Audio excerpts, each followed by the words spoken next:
And you go on, and you see that essentially we were not in control. Her Majesty was still sovereign. So the issue of sovereignty, and maybe I'll stop there, the issue of sovereignty was the question. Sovereignty resides in who?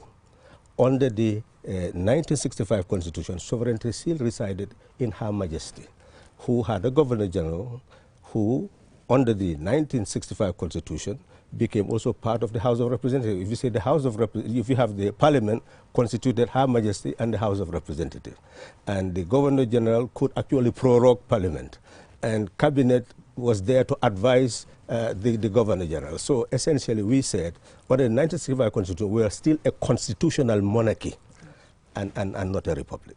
Absolutely. And early on, yes, we talked about that. Yeah. And early on we said, yes, granted.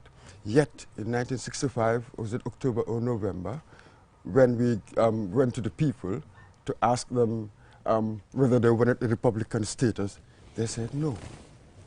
That was what we were discussing, sir, when you came in. Yes, yes. And you were onto something there. Yes. Some of the issues, the technical issues that Khalifa raised, where some of these things, people considering the level of literacy at the time and the understanding of the dynamics between the leader of a country and his citizens was not clear.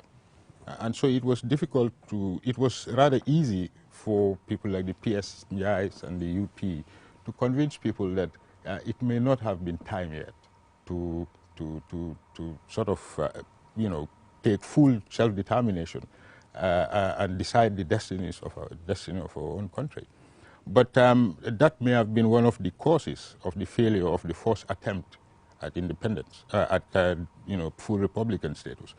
But 5 years down the line, we were able to see, by which time people's enlightenment and their awareness about political rights and responsibilities and freedoms and human rights had become perhaps a little clearer to the people. And it was then able to determine that indeed we are still ruled by a sovereign living in another country.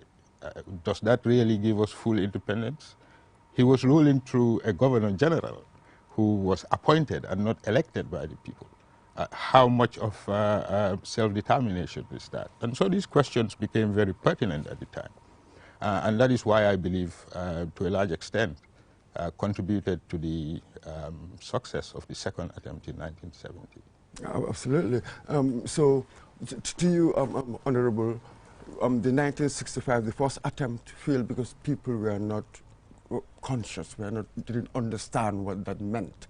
Yet we've heard from the historian Hasum Sisi, who said that people didn't trust, they trusted more being under the Queen. All their rights and civil liberties apparently were protected, so they were afraid that a republican government would be a prelude to a dictatorship. It was quite interesting that we had P.S. Njai on one side, wasn't it, and there was Jawara on the other side. What do you make of that? Well, I think historians just record the events and tell us how it developed and evolved. But a political economic approach will give you a different interpretation.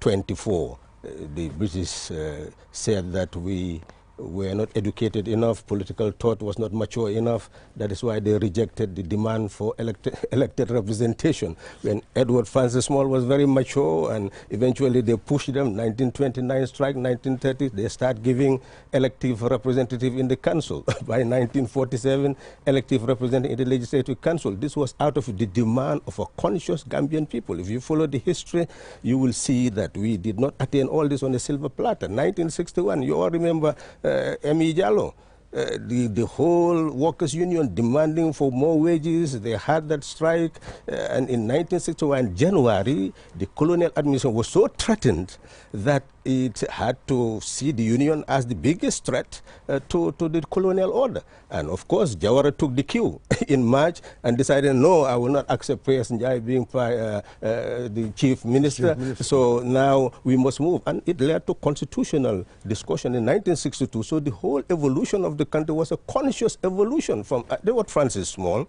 What derailed the process is what my brother should say. that politics was no longer national.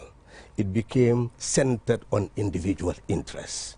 Once in 51, the parties emerged, Edward's foundation no longer mattered. The right to self-determination was no longer the issue. What is then the nature of party politics? And that's why I'm essentially saying the liberation theory of ensuring that you prepare a people to take charge of their destiny was actually imperiled by the new wave just to be there, to be seen, to have been a prime minister, a president, to a person in office. P.S. Njai, if he was left to be chief minister, would have wanted to move further into a republic. Any of them being in that position of authority would want to be the first president of the Gambia, I would tell you. But essentially, once one was there, the other also was struggling, and the struggle is between the parties and the individuals, not the struggle of a people for self-determination and independence. Thank you. James, what do you make of that? Yeah, I quite agree to what Mr. Salah has said. What I understand but as isn't well. that the nature of party politics? You have different agendas. Of course.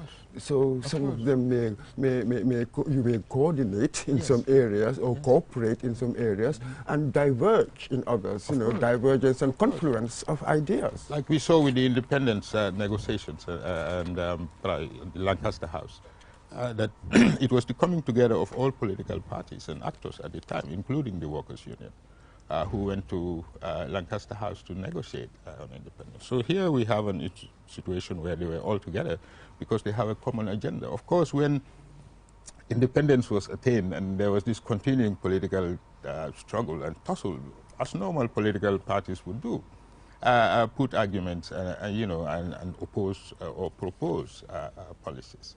And of course, this was a time when there was a favor, of course, for independence, and therefore people were, of a certain consciousness.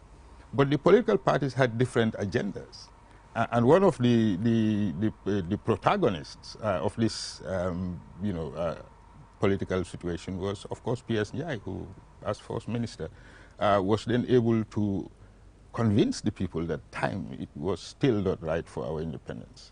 I agree with Mr. Salah that if it had been the flip side, he may have gone for full Republican status as early as Jawara tried. But of course, there was this continuing political struggle between, and that determined the positions that the political parties took. And that was the agenda they took to the people to explain that either it is time in the case of Jawara, or it is not time in the case of P.S. Njai. Of course, there were a lot of other political underlinings. But key was what they took to the people and how the people responded. That determined the outcome of the first attempt. Well, I believe that after that, political understanding and awareness had gone to a different level. And in 1970, when it was attempted, people saw clearly that being ruled by a sovereign that resides in another country does not give us full independence. And this is how the arguments fall. Of course, there were a lot of other intricacies, the politics, the economy, and all those. But in essence, these were the questions that were put to the people at the referendum. Do you want full Republican status and self-determination, or don't you? And these were the polarized views that... That's it. But then 24th of April 1970 happened, granted. But Honorable Salah, in your book on republicanism, I think published in 2010, you said that we moved away from constitutional monarchy to elected monarchy. So what features of the 1970 Constitution led you to say that? Yes, I believe this is what is key now to the discussion. The referendum of April 1970. What were the issues? A republic is where the people are sovereign, and self-determination is creating an economy where you build your raw material base, process them, and ensure that you move even towards building machines to be self-reliant. I am saying the issue was not about the sovereignty of the people in 1970 for the architects as well as those who were trying to derail the process. And because of that, What had happened was political cooptation between 1965 and 1970.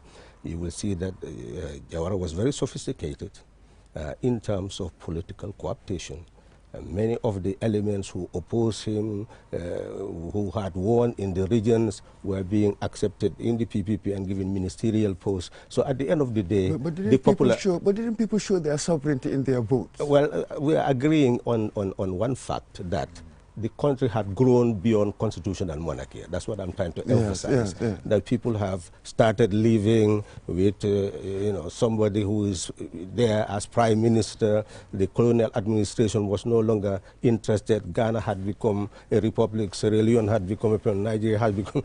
Gambia was the last frontier to become independent, and the colonial administration, OAU, had come into being in 1963. So the whole architecture of the world had moved towards self-determination and independence. That's what I'm trying to emphasize. But essentially the missing point, and your question, is that people felt that we were just putting a precedent at the State House with the red carpets, with all the paraphernalia of monarchical existence, and that was the end. So essentially then, how to maintain power at that level and ensuring that you build a constituency that will support that power base, that became the objective of our republic. My position is that the republic should have been the byproduct of the sovereignty of a people being manifested in thought and in action. The first act should have been even evolving the constitution. The 1970 constitution was, how many Gambians knew what was in the 1970 constitution? Even those at the apex of public life never saw a constitution, never knew it. It was never taken to the people for any discussion. It was something drafted by an external power, handed over, and then started to be put into operation. That is why I am saying it was not our constitution. Many elements were there which gave us sovereign power. We never knew what was in there, and because of that, we didn't take ownership of that constitution. Absolutely, but again, I have to say this, when you look around the world, most ordinary people really have never read their constitutions. Isn't it the case? Well, yeah, really, one. I and secondly, the idea that, I think that's what Honorable Saleh is saying, that somehow politics, as it were, the imperatives, the shenanigans of politics, as it were, took over, hijacked the national imperative, the national concern that should have focused and concentrated minds. What do you make of that? I entirely agree, and that is the legacy of that failure at that point are still being felt today. And the fact that we got it wrong at the very beginning is one thing that historians argue about and political commentators agree or disagree about. But the fact is, we were the improbable state, a country that does not have the wherewithal to take care of its own problems and challenges, and that we were being supported even at the early stages of independence by the British government in terms of amounts of subvention that was being given. I believe that at that point in time, at independence and the transition to republic, full republican status, politics had become, internal politicking, if you like, had become very, very prominent in this period of change and struggle. And Mr. Saleh referred to the co-optation of different work, and because people failed to understand that the PPP was a coming together at some point of very many prominent actors, the Ebinjais, the Jahumpas, and others who came and joined the PPP and were giving ministerial positions. So the fervor that led to independence had dissipated into some kind of political rivalry that had superseded the interest. And that's what Mr. Saleh is talking about the individual and collective sovereignty of the Gambian people. That it was good we'll have the structures, we'll have the prime minister, in the case of after independence, the president, who is both head of state and head of government. So here we have the concentration of executive powers in individuals that lingered all the way to the 1997 situation. Many had argued that executive power that it was a very short order between the amount of powers vested in one person, but also the protections and the insulating him from accountability had become so powerful within the executive presidency, to the extent that it was a very short order between that and becoming a dictator. And that is perhaps why people were afraid that full Republican status would lead to dictatorship. But I believe we got it wrong. I believe the priorities of the time were shrouded or crowded or overcrowded by political maneuverings, and the people suffered as a result. Because at the end, the constitution that we had referred, like Mr. Salah said, to the sovereignty, but where was the sovereignty placed? That was the question. And I believe all the way to 2016, we had suffered, the people, in terms of our full entitlement as citizens, and what citizenship and responsibility is, and what is the dynamics between the people who elect their government and how that government should work exclusively in the interests of the people who put them there. That dynamics was lost at the beginning, and that led to our current situation. But then, gentlemen, isn't that really the nature of democratic politics? There's something we inherited along the lines of what was happening in Britain. So there was this need, I mean, everybody talked about it, that everybody needed to sing from the same hymn sheet. It was right across Africa, wasn't it? That was why some states introduced one-party state. They wanted everybody to come together. Yet, that didn't work. I mean, democratic politics is messy. It's a mess. Well, I think what you are doing, you are really interrogating exactly the process. What's the approach would want to take is for us not to be passing judgment, but to see the evolutionary process of our growth in thought and in maturity, in political maturity, and what it will lead to tomorrow. They acted the way they acted because of their situation. But essentially what we must accept as the reality is that in 1970, a republic came into being without a sovereign people. Because the sovereign people should have been created out of that referendum for people to know we are now voting so that we will not longer have a monarchy. The person who is going to be there is going to be a representative. That person will be limited in power because the person will have to ask our consent. So authority must be derived from our consent. Authority must be exercised in our interests.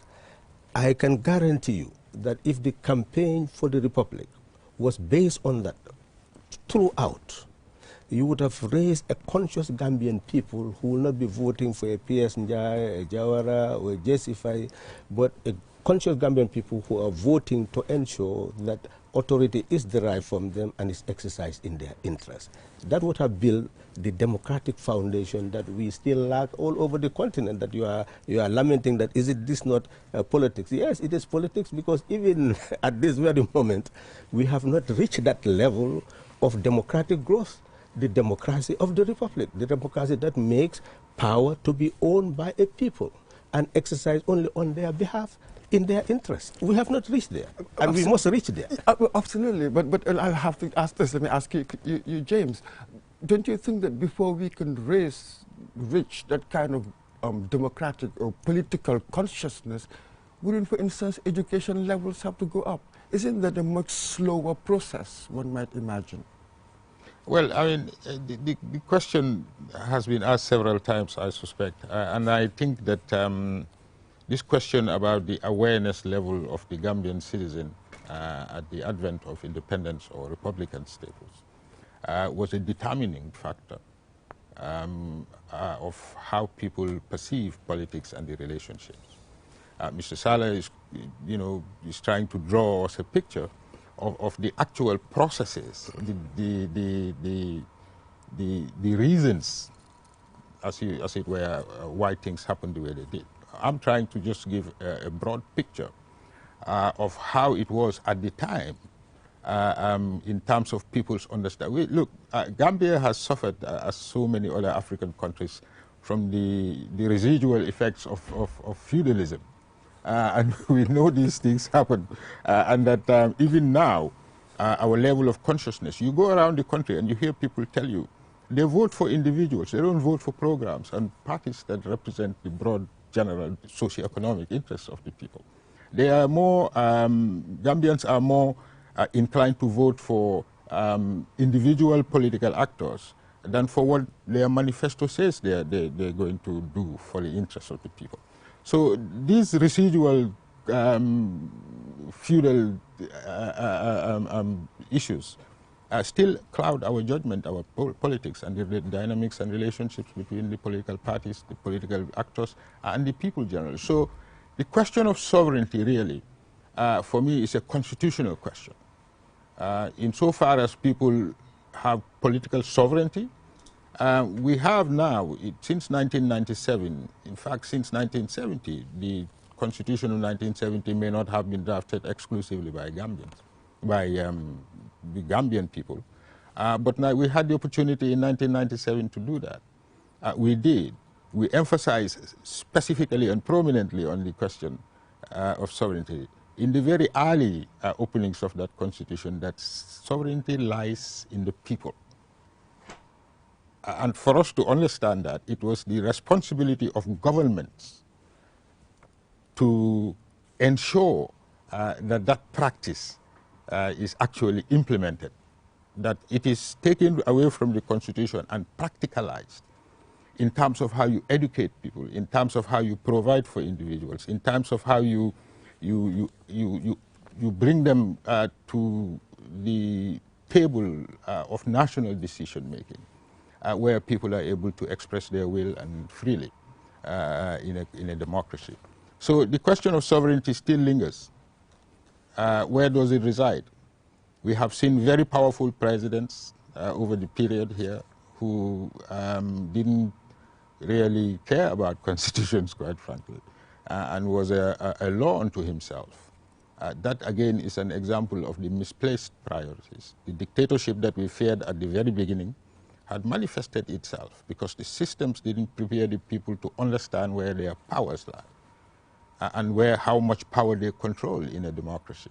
So these are some of the things that would, create this problem this challenge that we have now, where people are still, quite frankly, in a very broad base, not aware of their own individual and collective power as citizens of the country. Absolutely. Viewers and listeners on radio, Q Radio 103.3, you are watching a live broadcast marking the country's 50th anniversary of our attainment of Republican status. I have in the studio two distinguished gentlemen, Honorable Halifa Sallah, the National Assembly member for Serekunda and the leader of PDOIS, and Mr. James Bahum, the social commentator. So I'll come to you. The question he threw up, I will give it to you. How do you practicalize sovereignty of people? Do we need to bring in new institutions? How does it happen? Well, yes, we refer to the 1997 Constitution, which, of course, consulted but did not expand that consultation within an atmosphere where the people were sovereign.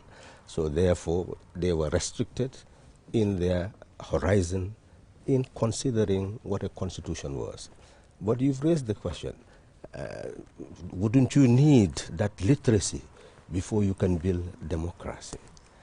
But is it not also very interesting that 1997 Constitution had an institution called National Council for Civic Education, which should have been given all the economic might to do precisely what you are saying. You can see that the ideas are there, but the intention is not there to implement them because the interest still prevails. And that is the personal interest above national interest. That is really the dilemma. Essentially, if for 20-something years after the birth of the 1997 Constitution, you are still asking the question whether literacy has not reached a level political thought has not enabled for democracy to be consolidated, it shows that the leadership at the highest level never had interest in strengthening those institutions to be able to empower the people. And that is precisely what must happen. Africa has grown, Gambia has grown. We have institutional failures, personal failures, failures of leadership. And you do not only attribute it to an individual. I must tell you, even those in the civil service, public service, in all sectors of governance, had always collaborated with individuals who may serve your personal interests. And because of that, we have dragged Gambia, the continent, into this quagmire of not having strong institutions, but also not having, you said, have strong institutions but not strong leaders. It's not about strong leaders, it's about leaders committed to democratic principles, leaders committed to constitutions, leaders committed to the interests of the people. You need that. You need those strong leaders, not strong in might to do whatever they want that you call dictatorship, but resolve in clarity, resolve in respect for constitution, the rule of law, and serving their interests, not for all time, but restricting their powers so that they'll not become monarchs. That's why term limits are all part of the democratic process. So we are growing, the instruments are growing, but what is necessary is for each of us to know that we must all do what you are doing now, that we must not expect those in power to educate. The education now must be done by the citizenry at large. You need a citizenry that is ready to help each other to know what their rights are, what their powers are, and how to exercise them. And clearly, you don't need to go to Harvard University to be able to know those rights. I can tell you that in our own languages, if we educate our people to know that power belongs to them, and they should just simply entrust that to people who will serve them, and that becomes the culture. We nurture that, we will be able to build democracy. But James here, how can the people wrest back that power away from the politicians, the politicking? How can people wrest back that power? I think the growth of civil society organizations and civil society, the greater awareness within civil society, perhaps is a good prelude to the raising of awareness further, because the critical questions of democracy and rule of law and politics have been interrogated to, over generations, but there are peculiarities that differentiate between countries. In the Gambia, we have been part of a global empire whose educational systems were said to be the best.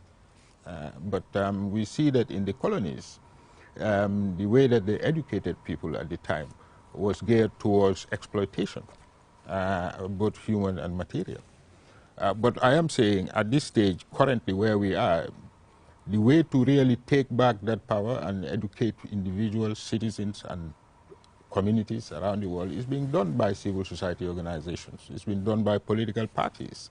But we need a structured way of doing this. We have the Council for Civic Awareness and stuff like that. These are structures that were put in there to do a particular job. I suppose they are failing. That's why we're still here. But I think the growth of civil society would also help in doing that. The advocacy work that most civil society organizations are doing across the spectrum, from environmental awareness to political and civil, but also in the middle, socio-cultural. These are all things that people are educating. But I keep saying for many years that the reason our political process is in such a poor state is because of the lack or the failure, or if including civil society at the very apex of national decision making. The ability to entrust power, of course, but also the systems in place to ensure that accountability exists. And so these are some of the things that we have to really try and develop as we go along.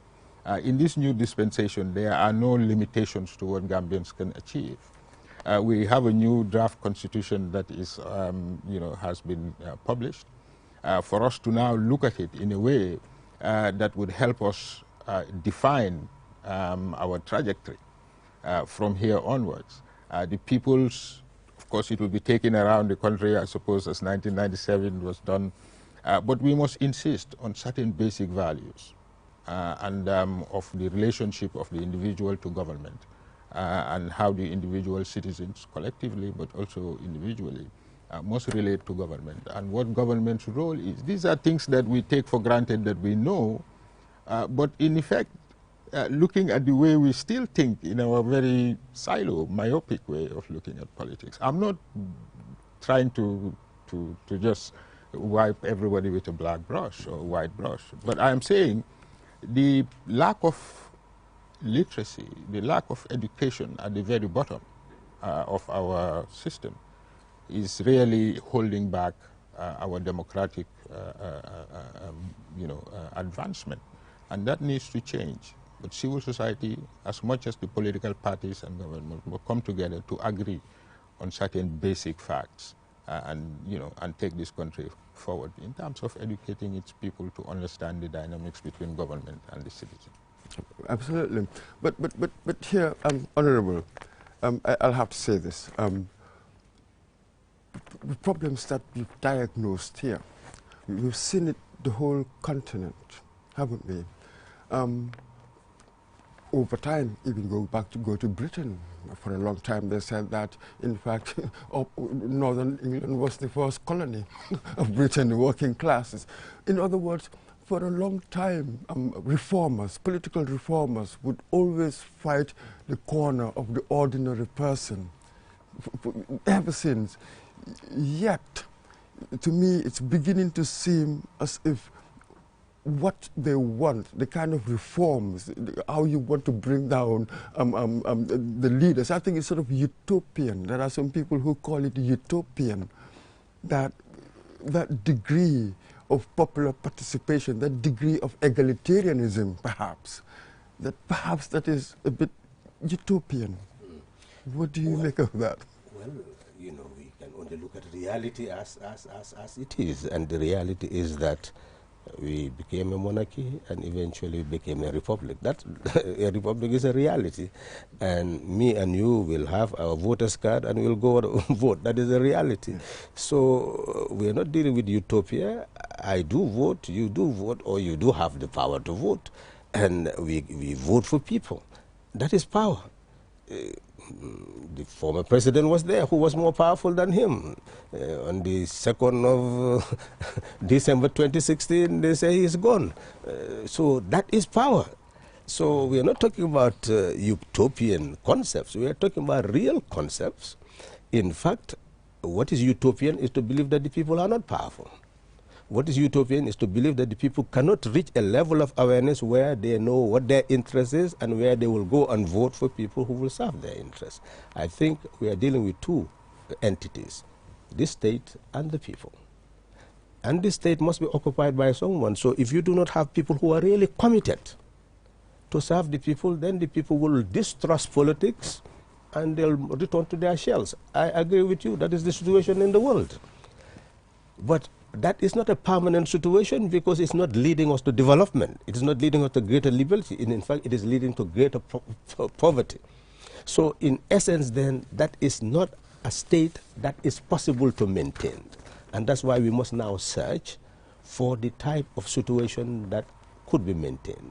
And that situation would require new leadership, maybe throughout the world, where those leaders will be there for the interest of the people, and it'll come in two ways. One, consciously, people seeing that they need to serve society and they devote themselves to serving society and they are trusted, or the people will start putting people and removing them ad infinitum until some sees that, well, since I cannot be there by being dishonest, then I will try to be honest so that I'll be there. So I'm simply saying that this is an interesting period of world history, where we see the democratic movement is no longer talking about Soviet Union and this, the wall, and etc. It is now people knowing that they need liberty, they need prosperity, and they cannot get it until they demand for it. And the demand is increasing. Who will answer to that demand? I think will increasingly become the focal point of Gambian politics and world politics. Who will be able to address the demand of the people? And I believe that the demand is going to be more vociferous, and essentially some will be there to answer that demand.